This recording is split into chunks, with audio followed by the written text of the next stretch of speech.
আলহামদুলিল্লাহ মোটামুটি কয়েকদিন পর গতকাল লন্ডনে একটু রোদ উঠেছিল। এটা হচ্ছে আমার গতকালকের ভিডিও। আমি একটু টেস্কোতে গিয়েছিলাম। দেখুন বাহিরের দৃশ্যটা কি সুন্দর, মাশাআল্লাহ এত সুন্দর রোদ উঠেছে। তাছাড়া ক্রিসমাস ট্রি দিয়ে ওরা এত সুন্দর করে সাজিয়েছে টেস্কোর ভিতর আর বাহির, সেজন্য ভাবলাম একটু শ্যুট করে ফেলে আপনাদের সাথে শেয়ার করে ফেলবো।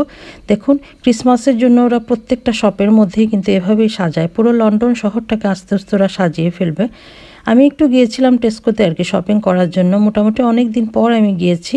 গিয়ে দেখলাম আর কি যে এত সুন্দর করে ওরা ডেকোরেট করেছে। এখানে দেখুন সুইটের সেকশনে ওরা সুইটের দাম কমিয়েছে। আমি অনেকবার বলেছি যে ইয়েলো কালারের যে লেবেল লাগায়, ওরা কাগজ লাগায়, তখন বুঝতে হবে আর কি ওরা দাম কমিয়েছে। খুব দরকারি জিনিসগুলো কিন্তু এভাবে কিনে নিয়ে আসা যায়। যেখানে কাপড় চোপড় এগুলোরও কিন্তু ওরা অনেক দাম কমিয়ে দিবে। এই যেখানে দেখুন সুইটের সেকশন, সুইটেরও ওইভাবে দাম কমিয়েছে।